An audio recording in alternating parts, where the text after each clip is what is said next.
Provocação, ele não ofendeu ninguém, de fato o Flamengo fez 5 no Grêmio, de fato aquela atuação foi uma atuação histórica, onde o Gabriel teve uma atuação também espetacular, então é uma provocação e acho que é parte do jogo. O Gabriel, em vários momentos da carreira dele e na própria trajetória pelo Flamengo, ele cometeu alguns deslizes, se a gente pode chamar assim, passíveis de crítica, e a gente criticou. Nesse caso, pra mim, normal, quer fazer 5, quer fazer 3, o Cristiano Ronaldo outro dia fez 5 também, né? Acho que das 5 Champions, ou sei lá do que, e faz parte, é a provocação, e pra mim tá tudo bem. Pois é, e ele sai gritando. A impressão que a gente tem é que ele recebe o cartão amarelo ali por conta do grito, mas não é, tá? É na hora que o Rodinei faz o gol, ele entra em campo e ele já estava no banco de reservas, e aí sim ele recebe o cartão amarelo porque ele não podia entrar em campo. Mas ele sai gritando, e ele sai gritando mesmo de campo, e até ali ele não tinha recebido o cartão amarelo. Birner, como é que você acha, como é que você interpreta o Gabigol que faz isso e a torcida adora? Então, eu acho que se ele foi xingado por dirigentes, como disse o Zupac, e até onde a gente sabe ali não pode ter nenhum torcedor, então se isso aconteceu foi por parte de cartolas, ele tem mais que responder mesmo, né? E eu acho que os cartolas estão irritados porque o Grêmio virou nos últimos tempos o principal freguês do Flamengo, o enorme freguês do Flamengo. Eu acho que o jogador precisa saber ganhar, mas isso é uma coisa que fica muito entre os atletas. Se ele fizesse isso contra outro jogador em campo, eu diria que ele abusou um pouco, até porque o futebol, do ponto de vista das pessoas que estão jogando, é um trabalho, tem a ver com sustento, tem a ver com diversos aspectos que transcendem a questão do torcedor. Então ali dentro é preciso que haja um respeito. Quando a gente provoca, acho que o jogador tem mais que responder mesmo, ou quando é uma questão contra torcedores que o provocaram, o jogador também pode responder mesmo, então eu não vi nenhum problema no que o Gabigol fez. Lá dentro parece que respeitou os jogadores adversários. Quando saiu sendo, digamos assim, ovacionado, mandou o recado. Quem falou tem que escutar também.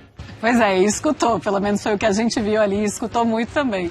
Falou o que quis, ouviu também, talvez o que não quis. E a gente mostra também, e isso é um outro aspecto do Renato Gaúcho, esses jogadores que estão sendo aproveitados, que ficam muito no banco de reservas, são jogadores considerados não titulares, né, jogadores reservas. E aí tem o Vitinho com 8 participação, 5 gols e 3 assistências, o Michael com 2 participações e 2 gols, não tem assistência, Rodinei, 1 participação, entrou uma vez e fez 1 gol, e o Pedro também, os mesmos números do Rodinei.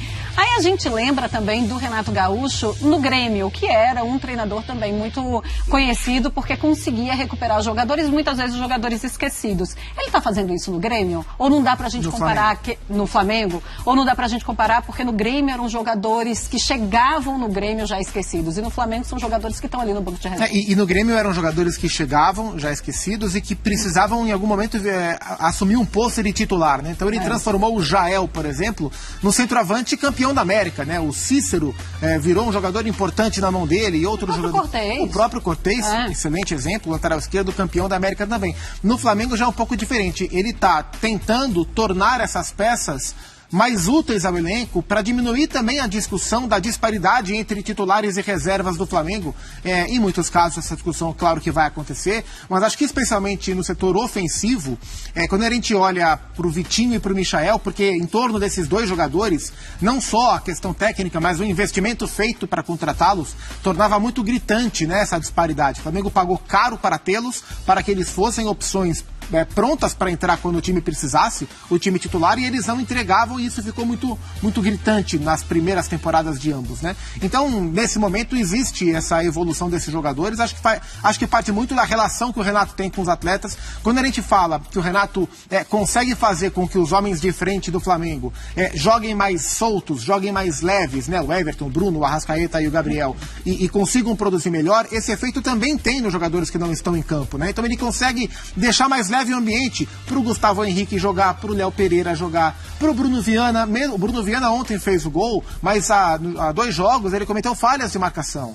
O Rodinei ontem fez o gol, contra o Olímpia deu assistência, mas contra o Olímpia ele também falhou no gol do time paraguaio lá em Brasília, né? Então são jogadores que ainda continuam oscilando, mas que com a maneira que o Renato toca o trabalho e essa relação, a confiança fica mais viva para esses jogadores, né? E aí a hora que o time está encaixado, fica mais fácil para eles jogarem também. Engraçado. a gente consegue ver isso durante o jogo, né? Principalmente quando são jogos que o Flamengo tá bem. Sim. Tem isso, né? Porque A maioria deles, né? na maioria deles. Mas contra o Inter a gente viu um Flamengo nervoso. Sim. Mas a gente consegue ver, Birner, os jogadores tranquilos, conversando. O Michael vai lá, abraça o Renato. Você vê tudo mais leve naquele Flamengo. Mas você acha que já é uma característica do Renato essa recuperação de jogadores?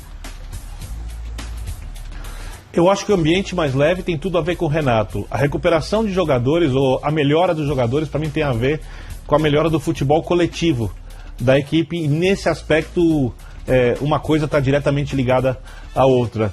Eu só acho que para você, por exemplo, transformar o Vitinho num jogador nível titular do Flamengo, você precisa ensinar o Vitinho a fazer algumas coisas que não costuma fazer muito. Ele às vezes é um pouco negligente na marcação, então se você marcar lá na frente, ele às vezes não cumpre o papel direito. No jogo contra o Ceará, por exemplo, ele foi o melhor em campo do Flamengo com a bola, mas ele tem dificuldade da troca de passes rápida, que por exemplo o Arrascaeta faz, se joga por dentro onde ele jogou, e aí a associação com o Gabigol fica mais complexa, o Gabigol não tem as chances que costuma ter.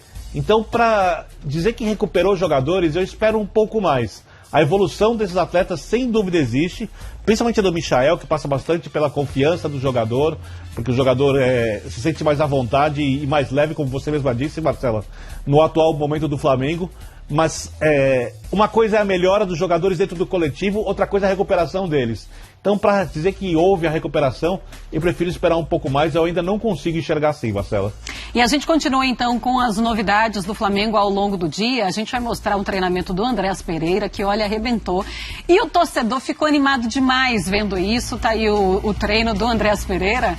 É para deixar já o torcedor, que já está animado ainda mais, hein, Gustavo Zupac? Ele vai aos poucos se entendendo, né? A qualidade técnica o Andréas tem, sempre teve. A questão nunca foi essa, sempre foi mais uma questão de intensidade do jogo, de competitividade mesmo.